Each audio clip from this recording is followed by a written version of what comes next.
Mi prometida se fue a Europa con sus amigos, me bloqueó, así que cancelé la boda.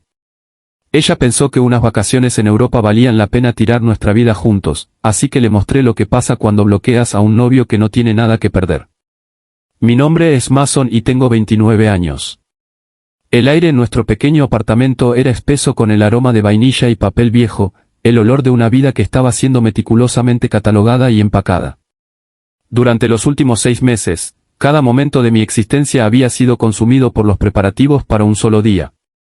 Vivía en un futuro que aún no había sucedido, un futuro construido con planes de asientos, muestras de colores y menús de catering.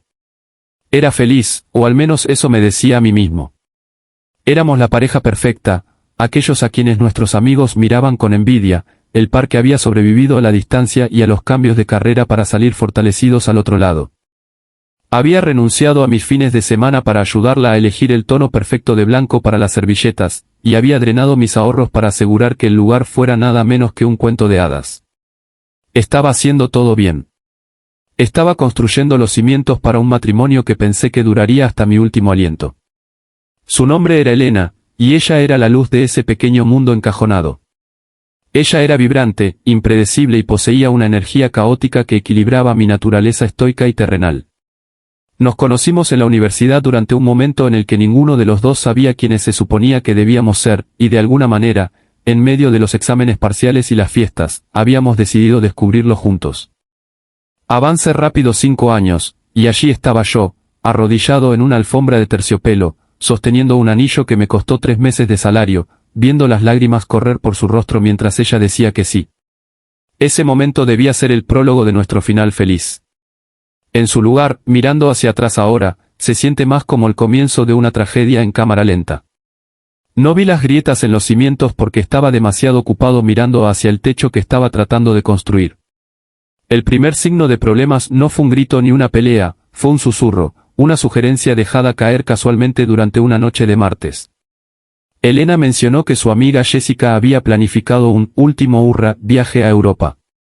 Se comercializó como una escapada previa a la boda, una oportunidad para que las damas de honor se unieran antes de que comenzara el caos del mes final.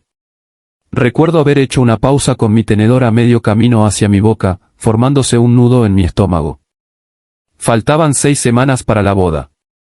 El presupuesto era ajustado, más ajustado de lo que le había dejado saber porque yo estaba cubriendo secretamente el déficit de los arreglos florales que ella quería pero no podía pagar. Un viaje de 2 semanas a París, Roma y Barcelona para 4 personas no solo era costoso, era imprudente. Cuando expresé mis preocupaciones, suavemente, con cuidado, me encontré con una mirada de pura indignación. Me dijo que la estaba asfixiando, que estaba tratando de convertirla en una bridecilla antes incluso de caminar por el pasillo. Dijo que necesitaba esto. Dijo que era esencial para su salud mental. La vi empacar sus maletas con una mezcla de resignación y apoyo forzado. Quería ser el buen prometido, el que confiaba implícitamente en su pareja. La ayudé a doblar su ropa, a cerrar su maleta e incluso la llevé al aeropuerto a las 4 de la mañana. Recuerdo estar de pie en la zona de desembarque. El aire fresco de la mañana mordiendo mi piel mientras ella sacaba su maleta grande del maletero. Me besó, un beso rápido y distraído en la mejilla que se sentía más como una ocurrencia tardía que como un gesto de afecto. Prometió llamarme tan pronto como aterrizara. Prometió enviar fotos. Prometió que este viaje despejaría su mente y la dejaría lista para nuestra vida juntos. La vi alejarse, su silueta tragada por las brillantes luces fluorescentes de la terminal, e intenté ignorar la pesada sensación de miedo que se había asentado en el pozo de mi estómago.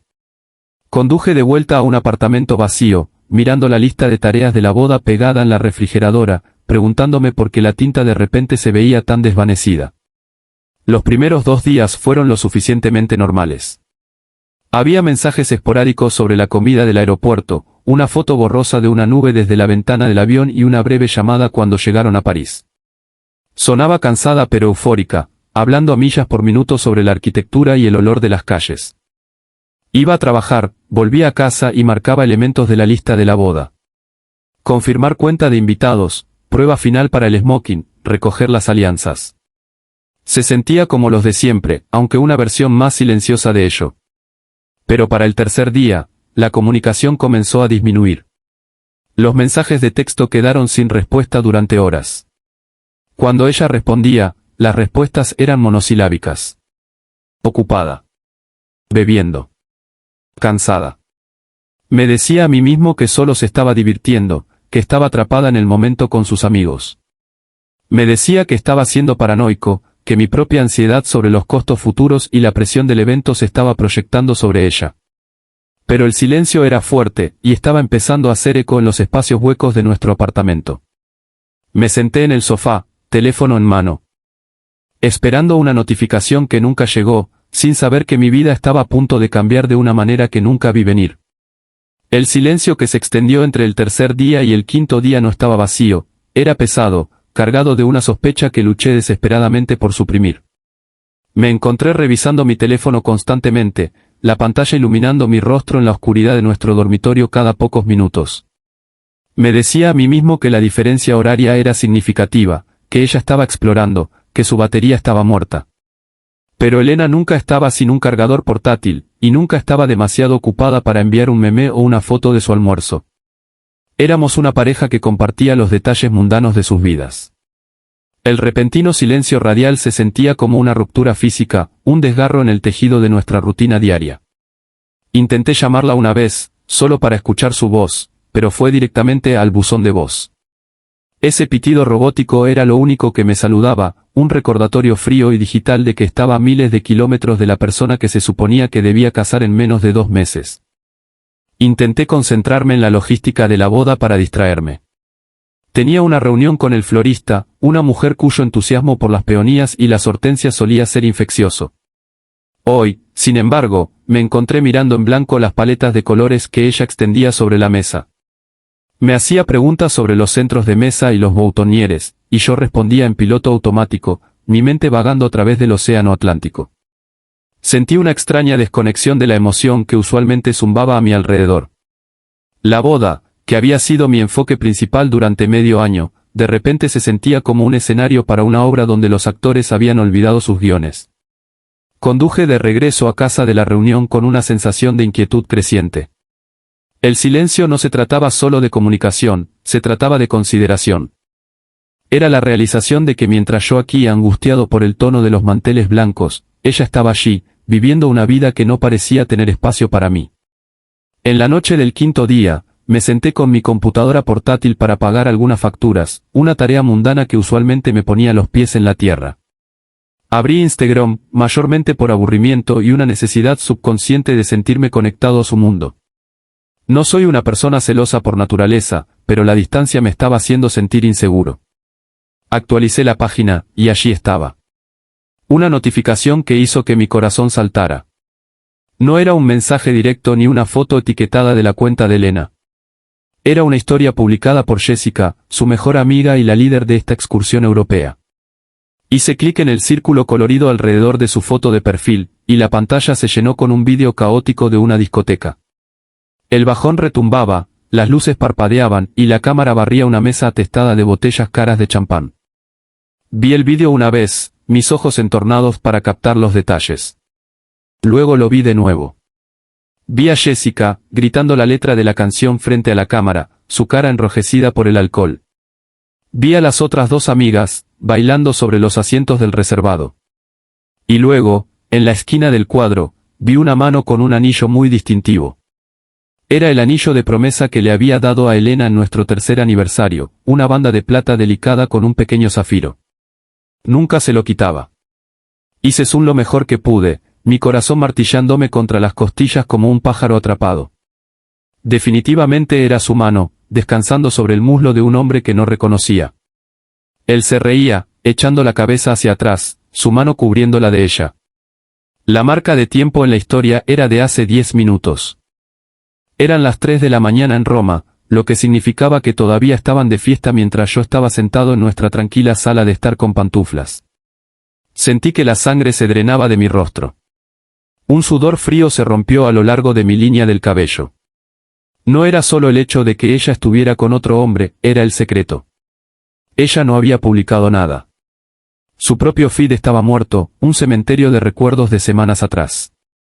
Pero ella estaba allí, disfrutando, escondida en el fondo de las publicaciones de su amiga. Desplacé por el perfil de Jessica, buscando más pistas, mis manos temblando. Había otras fotos de los últimos días, fotos de balcones de hotel, platos de pasta y copas interminables de vino. En ninguna de ellas había indicación de que Elena me extrañara. No había subtítulos sobre extrañar a su prometido. Solo había la documentación cruda y sin filtros de un grupo de personas que parecían haber olvidado que una de ellas se suponía que debía casarse pronto. Me sentí enfermo, una sensación retorcida en el estómago que no tenía nada que ver con la cena que no había comido. El silencio de los últimos 5 días de repente tenía sentido. No era falta de señal, era falta de interés. Dejé el teléfono, mirando la pared. Quería creer que había una explicación. Quería creer que era inocente, que el hombre era solo un local al que habían conocido, que la posición de la mano era accidental. Pero la parte profunda e intuitiva de mí, la parte que sabe cuando una relación está rota, sabía mejor. Si fuera inocente, ella me habría dicho sobre la gente que conocieron. Me habría llamado, emocionada o molestas, para contarme las historias. En cambio, estaba recibiendo silencio. Estaba siendo borrado de su narrativa, píxel a píxel. Me puse de pie y caminé por la habitación, el silencio del apartamento ahora gritándome. Necesitaba escuchar su voz. Necesitaba confrontarla, aunque fuera solo por un mensaje de texto. Necesitaba romper este muro que ella había construido. Agarré mi teléfono, mis dedos volando sobre el teclado, y escribí un mensaje exigiendo una explicación. Presioné enviar, esperando que aparecieran las burbujas de respuesta. Esperé 10 minutos. Luego 20. Y entonces, hice lo que me había prometido no hacer. La llamé. El teléfono sonó una vez. Sonó 2 veces. Sonó una tercera vez, el trillo digital sonando imposiblemente alto en la habitación tranquila. En la cuarta llamada, justo cuando me preparaba para dejar un correo de voz que seguramente traicionaría el pánico en mi voz, la línea se conectó. No pasó al buzón de voz, se conectó. Por una fracción de segundo, el alivio me lavó por encima. Ella estaba respondiendo. Ella estaba allí. Abrí la boca para hablar, para preguntarle por qué no había llamado, para preguntarle por el hombre en el vídeo, pero el sonido que venía del otro extremo de la línea me detuvo en seco. No era su voz. No era un saludo. Era una cacofonía caótica de ruido de fondo, música alta, gritos, risas y el tintineo de cristales. Ella había respondido, pero no estaba hablando. Sostuve el teléfono en la oreja, esforzándome por escuchar su voz entre el ruido. Elena, grité, mi voz quebrándose. Elena, ¿estás ahí? Hubo un sonido de rasguño, como si el teléfono estuviera siendo manipulado, y luego una voz apagada en el fondo, distintivamente suya, aunque distante. Se estaba riendo. Era un sonido ligero y etéreo, el tipo de risa que solía tener cuando comenzamos a salir, antes de que el estrés de las hipotecas y la planificación de la boda nos pesara. Se estaba divirtiendo. Estaba pasando el mejor momento de su vida. Entonces, otro sonido cortó la música. Una voz masculina. Cerca del teléfono. Dijo algo que no pude entender del todo, y luego Elena se rió de nuevo, más fuerte esta vez. La línea telefónica murió. Quedé mirando la pantalla, la duración de la llamada mostrando apenas 17 segundos. Ella me había colgado. O quizás me había marcado accidentalmente y luego terminó la llamada cuando se dio cuenta. Pero la risa, la falta de un hola, la pura indiferencia hacia mi voz al otro lado, era una bofetada en la cara. Mis manos temblaban violentamente ahora, un temblor físico que hacía vibrar la mesa de centro mientras dejaba el teléfono. Me senté allí por mucho tiempo, mirando la luz que se desvanecía de la pantalla, tratando de procesar lo que acababa de suceder.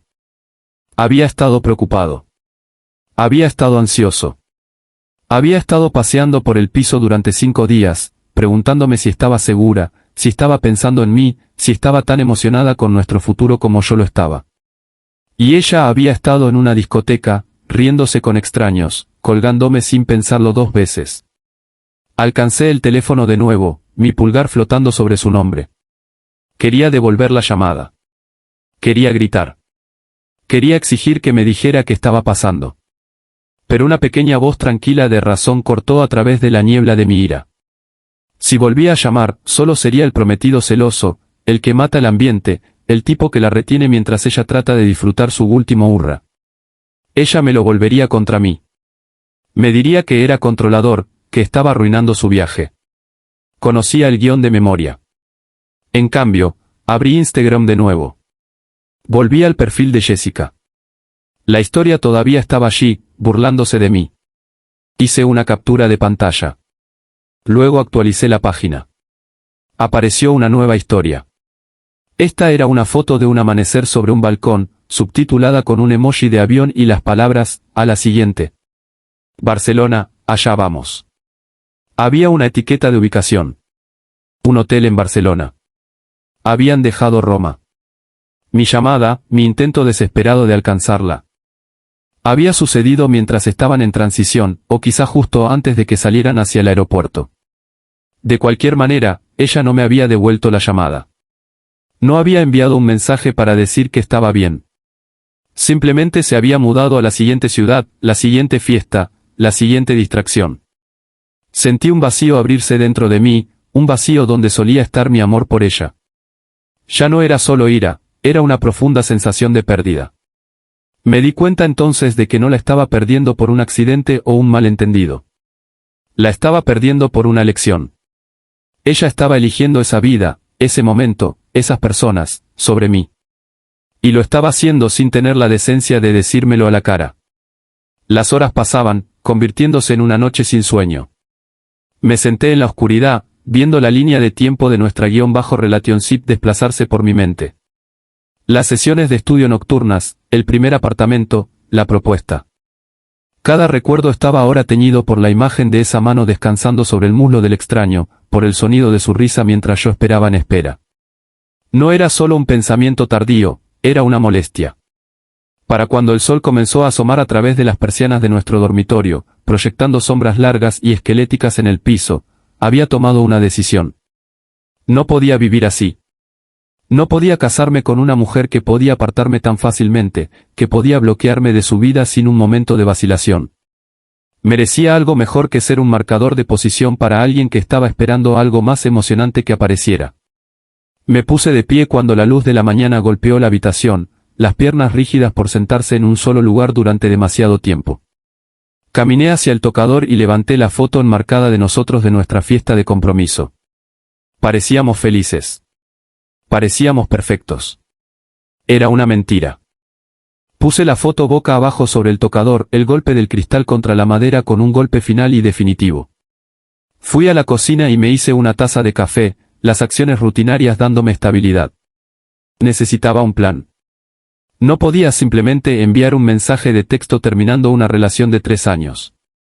Eso era cobarde, y era lo que ella esperaría que yo hiciera, enviar un mensaje pasivo-agresivo y esperar a que ella respondiera. No, necesitaba protegerme. Necesitaba proteger mi dignidad. Y necesitaba asegurarme de que entendiera exactamente lo que había tirado.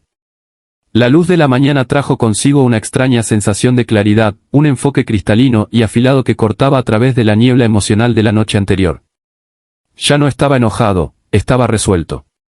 Me senté a la mesa de la cocina con un bloc legal y un bolígrafo, enumerando la logística del desastre que estaba a punto de desatarse.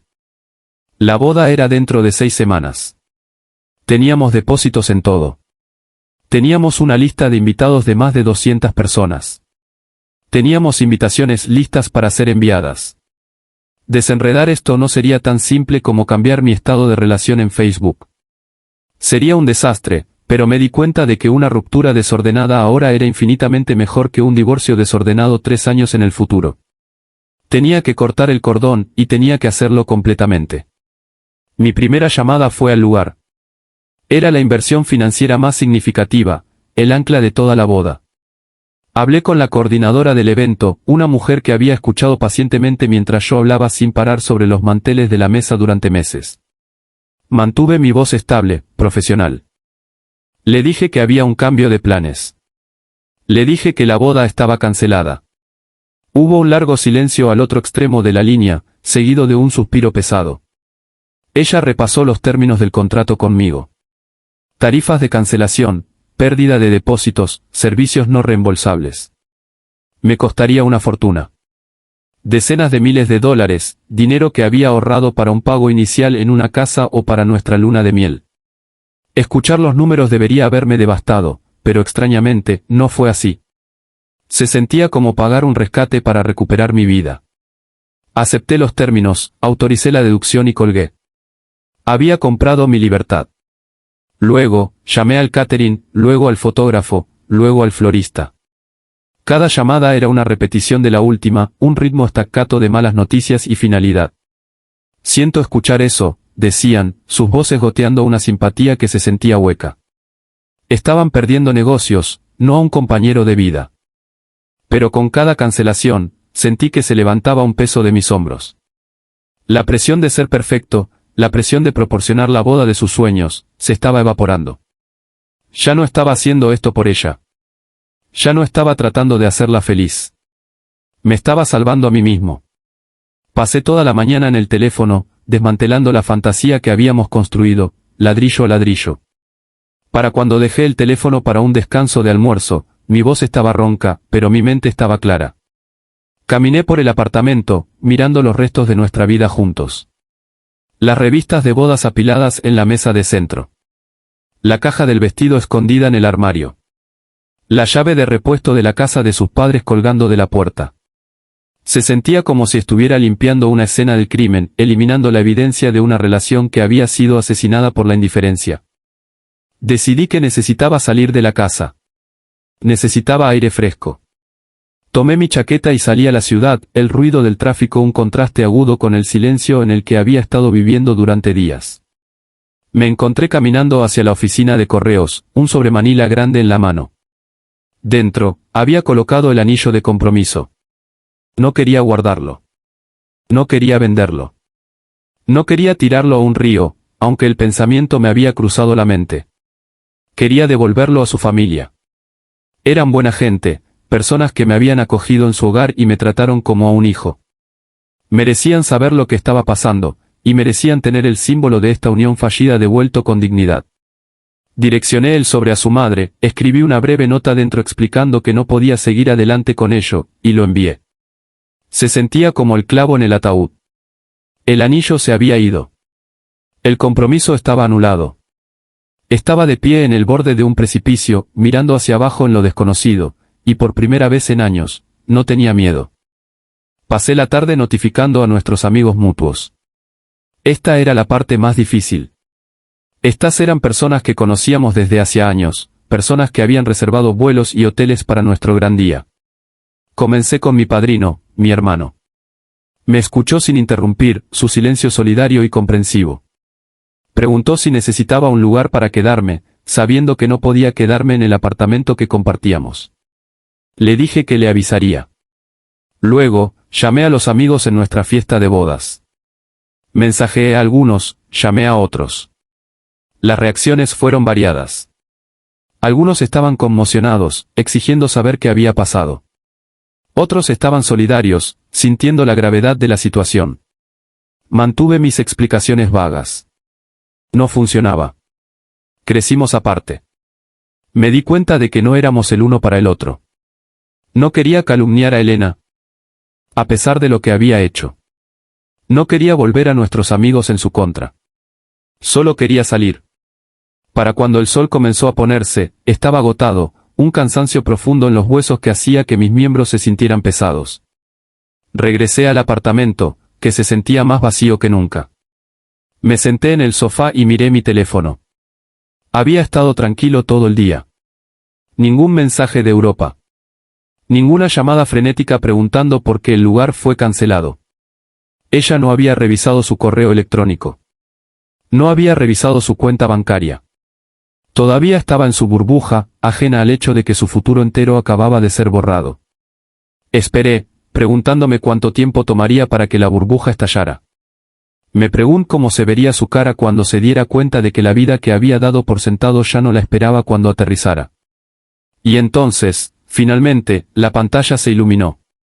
La notificación no era un mensaje de texto. Era una alerta de nuestra cuenta compartida de almacenamiento en la nube. Era una notificación simple y automatizada, nuevo álbum agregado, Eurotrip 2024. Mi corazón omitió un latido mientras hacía clic en el enlace. No estaba seguro de qué esperar ver, quizá fotos de ella llorando, quizá fotos de ella con aspecto miserable, lamentando la distancia que había puesto entre nosotros. Pero lo que vi me heló la sangre. El álbum estaba lleno de cientos de fotos de alta resolución, y ella acababa de subirlas en Mace. Ya no estaban ocultas en el fondo de la historia de otra persona. Esta era una galería curada de su viaje, y claramente había pasado las últimas horas organizándolas y subiéndolas mientras yo había estado cancelando nuestra boda. Desplacé a través de las fotos con un sentido de desapego, como un científico observando un espécimen bajo un microscopio. Allí estaba ella, posando frente al Coliseo en un vestido que era demasiado corto para una atracción turística, riendo con una botella de champán en la mano. Allí estaba ella, en un bote en Capri, tomando el sol con los ojos cerrados, viéndose más relajada de lo que había estado en meses. Y entonces, lo vi. Él apareció en las fotos comenzando en Roma. Era guapo, alto, con un peinado desordenado y una sonrisa que parecía diseñada para encantar. En las fotos, nunca estaba lejos de Elena. En una toma, estaban compartiendo un helado, su mano descansando en su cintura. En otra, estaban bailando, su cabeza descansando sobre su hombro. La peor parte no era la proximidad física, era la expresión en su cara. En cada foto conmigo durante el último año, había un toque de estrés, una sombra de preocupación alrededor de sus ojos. Pero con él, ella se veía radiante. Se veía despreocupada. Se veía como una mujer que no tenía una preocupación en el mundo, y mucho menos un prometido esperándola en casa. Desplacé más lejos, llegando a las fotos de Barcelona.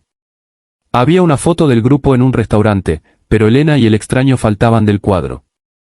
La siguiente foto era solo de los dos, sentados en un balcón al atardecer, tomándose de las manos a través de una mesa pequeña. Era romántico. Era íntimo. Y era una daga recta al corazón de la vida que había estado construyendo. Detuve el desplazamiento y cerré la computadora portátil. No necesitaba ver más. La evidencia era innegable. Ella no solo se había ido de viaje con amigos, se había ido de viaje para encontrarse a sí misma, o quizás para encontrar una versión de sí misma que no me incluía. Ella se había dado de baja en nuestra relación hace meses, y este viaje era su vuelta de victoria. Sentí una oleada de ira, caliente y feroz, pero fue reemplazada rápidamente por una fría y dura resolución. Había hecho lo correcto. Había cortado el cordón antes de que ella pudiera humillarme aún más. Había recuperado mi dignidad antes de que todo el mundo pudiera verla alejarse de mí en el altar. De repente, mi teléfono comenzó a vibrar. Zumbaba incesantemente, deslizándose por la mesa de centro. Miré la pantalla. Era ella. Mi nombre parpadeaba en la pantalla, acompañado de una foto de los dos en la playa, sonriendo, felices y totalmente inconscientes del precipicio en el que estábamos parados. Dejé que sonara. Miré vibrar hasta que fue el buzón de voz. Un minuto más tarde, comenzó de nuevo. Y otra vez. Ella me estaba llamando repetidamente, un flujo frenético de intentos de conectar. Debía haber revisado su teléfono, o quizás alguien le había dicho que el lugar de la boda la había llamado. Tal vez había intentado llamar al florista y le habían dicho que no había pedido. Ella sabía. La burbuja había estallado. En la quinta llamada, finalmente contesté. No dije hola. Simplemente sostuve el teléfono en la oreja, escuchando el pesado silencio al otro extremo. Mason. Su voz estaba temblando, manchada de pánico. Mason, ¿qué está pasando?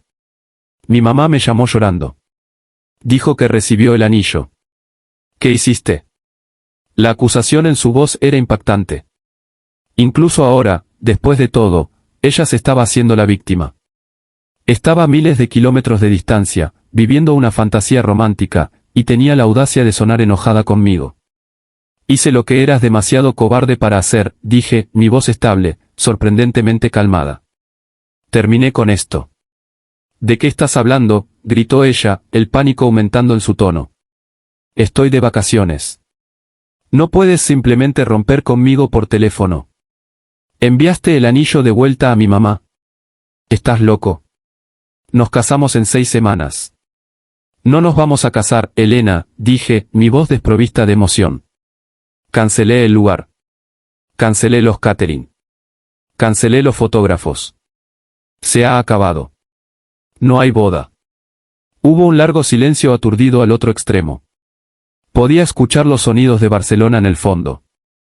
Tráfico, voces, el zumbido de una ciudad que todavía estaba viva para ella, mientras mi mundo se había detenido. Tú cancelaste todo, susurró, la ira reemplazada por una comprensión naciente. ¿Por qué? ¿Por qué me fui de viaje? ¿Por qué no me llamaste durante unos días? ¿Es de lo que se trata esto? Me estás castigando por divertirme. No se trata del viaje, Elena, dije, cerrando los ojos. Se trata de las fotos. Se trata de él.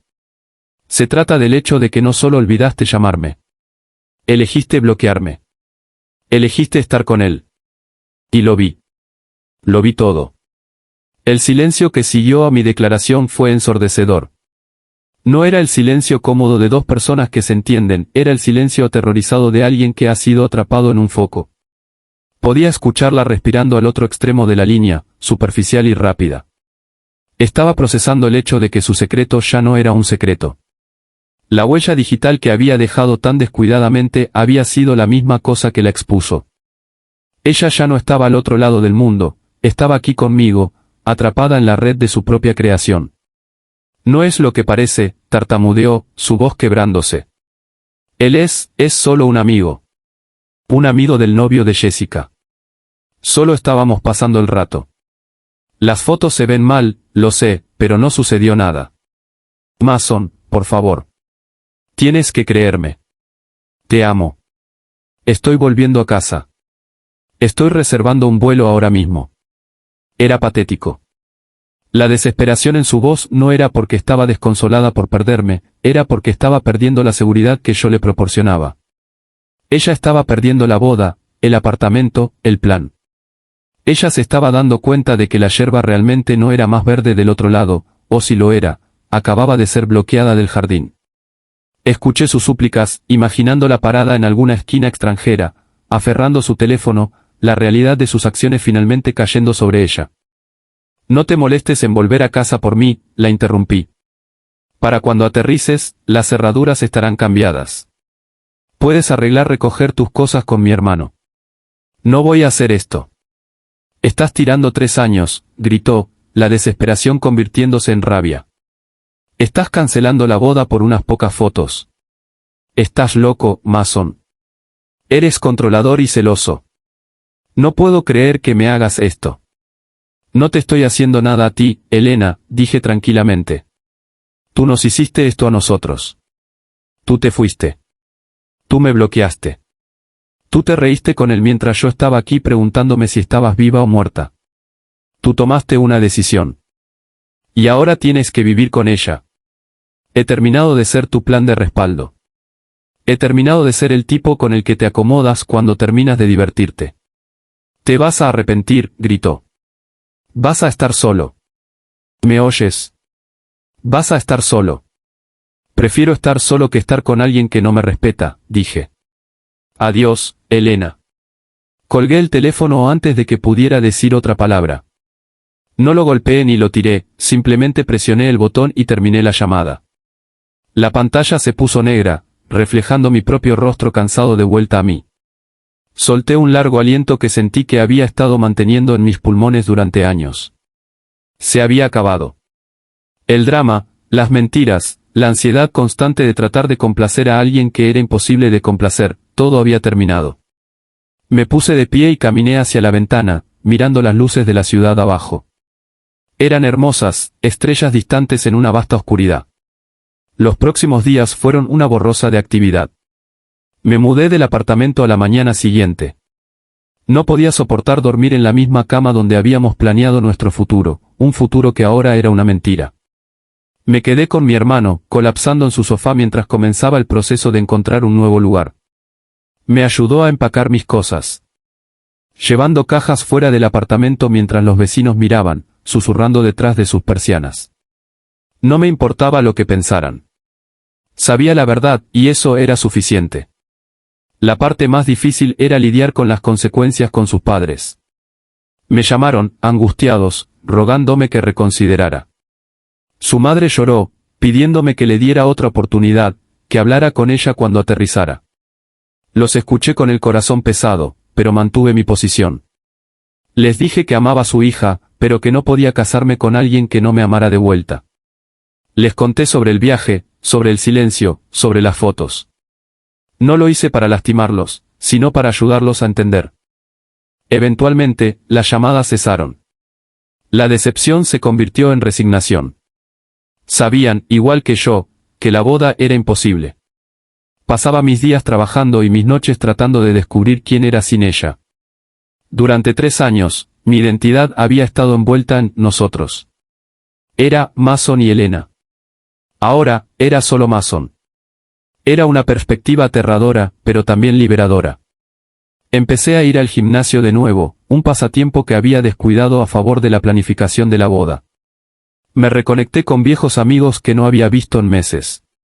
Comía lo que quería, veía lo que quería, y me iba a dormir cuando quería.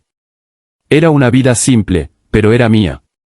Una semana después de que había cancelado todo, recibí una notificación de que su vuelo estaba aterrizando. Ella estaba regresando a un mundo que se veía muy diferente al que ella había dejado. Ella estaba regresando a una boda cancelada, un apartamento vacío, y un ex prometido que había seguido adelante. Me preguntaba qué diría cuando viera la habitación vacía. Me preguntaba si lloraría, o si simplemente se enojaría de nuevo. Pero, sobre todo, me di cuenta de que no me importaba. Su reacción ya no era mi preocupación. Sus sentimientos ya no eran mi responsabilidad. Había cerrado la puerta a ese capítulo de mi vida, y había tirado la llave. La confrontación final ocurrió 2 días después de que ella aterrizara. No fue la escena dramática que me había imaginado en mi cabeza. No había lluvia, ni gritos en medio de la calle, ni súplicas de perdón de rodillas. Fue una reunión tranquila y estéril en una cafetería a mitad de camino entre mi nuevo lugar y nuestro antiguo apartamento. Acepté reunirme con ella solo para finalizar el intercambio de las pertenencias restantes, una caja de libros, algunos electrodomésticos de cocina y un gato que había aceptado recibir, principalmente porque sabía que ella no cuidaría de él. Entró luciendo diferente a como me recordaba. Su bronceado se estaba desvaneciendo, y el brillo sin esfuerzo que tenía en las fotos había sido reemplazado por una apariencia cansada e hinchada. Se veía como alguien que no había dormido en días. Se sentó frente a mí, evitando el contacto visual, sus manos jugueteando con una servilleta de papel. Por un momento, sentí un pinchazo de lástima, un fantasma del amor que solía sentir, pero rápidamente lo alejé. La lástima era una trampa, y no iba a caer en ella. Lo siento, susurró, finalmente mirándome a los ojos. Sus ojos estaban enrojecidos. No quería que pasara esto. Simplemente, me dejé llevar por el momento. Me sentía asfixiada. Sentía que estaba perdiéndome a mí misma en la planificación de la boda. Solo quería sentirme libre de nuevo. No tenía la intención de lastimarte. La miré, realmente la miré, y me di cuenta de que ya no conocía a esta persona. Era una extraña usando la cara de la mujer que amaba. Sé que no tenías la intención de lastimarme, Elena, dije suavemente. Pero lo hiciste. Y el hecho de que no puedas ver eso, de que todavía pienses que esto se trataba solo de sentirse libre, me dice todo lo que necesito saber. Estábamos en caminos diferentes. Tú querías ser libre, y yo quería construir una vida. Esas cosas no son compatibles. Puedo cambiar, dijo, extendiendo la mano para tocar la mía. La aparté suavemente pero con firmeza. Puedo hacerlo mejor. Puedo compensar esto. Solo dame una oportunidad. Es demasiado tarde para oportunidades, dije. Cancelé la boda porque me di cuenta de que merezco estar con alguien que me elige todos los días. No con alguien que tiene que pensarlo. No con alguien que necesita ir a Europa para recordar quién es. Me estoy moviendo adelante, Elena. Y tú necesitas hacer lo mismo. Ella se quedó allí por un largo momento, las lágrimas rastreando silenciosamente sus mejillas. Finalmente, asintió. Se levantó, empujó la caja de pertenencias hacia mí y salió de la cafetería sin mirar atrás. La vi irse, sintiendo una sensación de cierre que no esperaba. Era como ver los créditos finales rodando en una película que había visto una docena de veces. No había sorpresas, solo el final. Salí de la cafetería con la caja en mis brazos y el transportín del gato en la mano. El sol brillaba y el aire era fresco. Subí a mi auto y conduje hacia mi nuevo apartamento. Era pequeño, un poco desordenado y sin decorar, pero era una pizarra en blanco. Era libre de pintar las paredes del color que quisiera. Era libre de quedarme despierto toda la noche o dormir hasta el mediodía. Era libre de cometer errores y aprender de ellos sin arrastrar a nadie más abajo.